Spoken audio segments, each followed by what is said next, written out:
അമേരിക്കയിലെ നിയമയുദ്ധമാണ് ഇപ്പോൾ ചർച്ചയാകുന്നത്. വിദേശ രാജ്യങ്ങൾക്ക് അധിക തീരുവ ചുമത്തി ആഗോള വ്യാപാര യുദ്ധത്തിന് തുടക്കമിട്ട പ്രസിഡന്റ് ഡൊണാൾഡ് ട്രംപിന് US വ്യാപാര കോടതി കഴിഞ്ഞ ദിവസം മൂക്കുകയറിട്ടിരുന്നു. ഇന്ത്യ ഉൾപ്പെടെ നിരവധി രാജ്യങ്ങൾക്കെതിരെ അധിക നികുതി ചുമത്തിയ ട്രംപിന്റെ നീക്കം അധികാര ദുർവിനിയോഗമെന്നായിരുന്നു കോടതിയുടെ വിലയിരുത്തൽ. US കോൺഗ്രസിന്റെ അനുമതിയില്ലാതെ രാജ്യങ്ങൾക്ക് നികുതി ഏർപ്പെടുത്താനുള്ള അധികാരം പ്രസിഡന്റിന് ഇല്ലെന്ന് വിമർശിച്ച കോടതി 10 ദിവസത്തിനുള്ളിൽ നികുതി ചുമത്തിയ നടപടി പിൻവലിക്കണമെന്നും ആവശ്യപ്പെട്ടു. എന്നാൽ വിധി വന്ന മിനിറ്റുകൾക്കുള്ളിൽ ട്രംപ് ഭരണകൂടം അപ്പീൽ നൽകി. മാൻഹട്ടണിലെ അന്താരാഷ്ട്ര വ്യാപാരത്തിനു വേണ്ടിയുള്ള US കോടതിയുടെ ഉത്തരവിനെ മണിക്കൂറുകൾക്കുള്ളിൽ ട്രംപ് അപ്പീൽ കോടതിയിലൂടെ മരവിപ്പിച്ചു. ഒരു അടിയന്തര അധികാര നിയമപ്രകാരം താരിഫ് പിരിക്കാൻ ട്രംപിന് കോടതി അനുമതി നൽകുകയായിരുന്നു.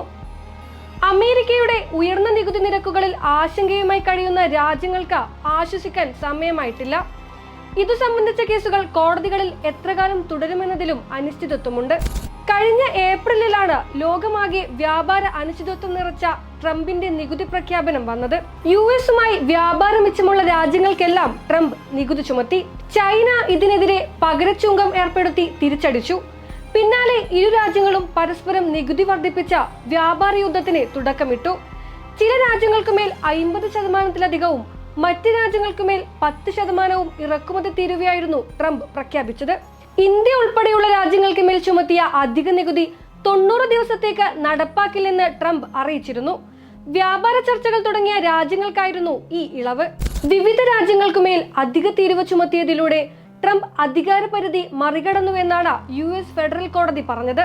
അമേരിക്കയിലെ സാധാരണക്കാരനിൽ തുടങ്ങി വൻകിട കോർപ്പറേറ്റ് കമ്പനികളെ വരെ നടപടി ബാധിക്കുമെന്നും കോടതി നിരീക്ഷിച്ചു.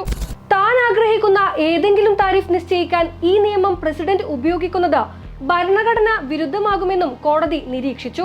US പ്രസിഡന്റിന് ദേശീയ പ്രാധാന്യമുള്ള സാമ്പത്തിക അടിയന്തര പ്രശ്നങ്ങളിൽ സ്വതന്ത്രമായി നടപടിയെടുക്കാൻ അനുവദിക്കുന്ന 1977-ലെ ഇന്റർനാഷണൽ എക്കണോമിക് പവേഴ്സ് ആക്ട് പ്രകാരമാണ് ട്രംപ് രാജ്യങ്ങൾക്ക് നികുതി ചുമത്തിയത്. US-ന് വ്യാപാര കമ്മി ഉണ്ടാകുന്നത് ദേശീയ അടിയന്തര പ്രാധാന്യമുള്ള വിഷയമാണെന്ന് വ്യാഖ്യാനിച്ചാണ് ട്രംപ് ഈ നിയമം പ്രയോഗിച്ചത്. എന്നാൽ അങ്ങനെയൊരു അടിയന്തര പ്രാധാന്യം ഈ വിഷയത്തിൽ ഇല്ലെന്ന് സ്വന്തം രാജ്യത്തെ കോടതി തന്നെ നിരീക്ഷിച്ചു. US-ന്റെ കനത്ത വ്യാപാര കമ്മി തടയുകയാണ് പകരച്ചുങ്കത്തിന്റെ ലക്ഷ്യമെന്നായിരുന്നു ട്രംപിന്റെ വാദം. ട്രംപിന്റെ താരിഫ് നയങ്ങൾ മൂലം US-ലേക്കുള്ള ഇറക്കുമതി ചെലവ് വർദ്ധിക്കുകയും കമ്പനികളുടെ പ്രവർത്തന ചെലവ് കൂടുകയും ചെയ്ത പശ്ചാത്തലത്തിൽ 5 ചെറുകിട കമ്പനികളും US-ലെ വിവിധ സംസ്ഥാന ഭരണകൂടങ്ങളുമാണ് കോടതിയെ സമീപിച്ചത്. അമേരിക്കയുടെ വ്യാപാര കമ്മി ദീർഘകാലമായി ഉള്ളതാണെന്നും അടിയന്തര അധികാരം ഉപയോഗിച്ച പകരച്ചുങ്കം നടപ്പാക്കേണ്ട സാഹചര്യമില്ലെന്നുമാണ് ഇവർ വാദിച്ചത്. ഇന്ത്യ ഉൾപ്പെടെയുള്ള രാജ്യങ്ങൾ അമേരിക്കയിലെ ഈ നിയമയുദ്ധം സസൂക്ഷ്മം നിരീക്ഷിച്ചു വരികയാണ്. നിയമ പോരാട്ടം കൂടുതൽ കാലം നീണ്ടുപോകുമെന്നാണ് വിദേശ സർക്കാരുകളുടെ കണക്കുകൂട്ടൽ. നിയമയുദ്ധം നീണ്ടുപോകുമെന്നാണ് അമേരിക്കയിലെ വ്യാപാര സമൂഹവും വിലയിരുത്തുന്നത്. കോടതി വിധികൾ മാറി മറിയുന്നത് നികുതി ഘടന സംബന്ധിച്ച് അവ്യക്തത വളർത്തും.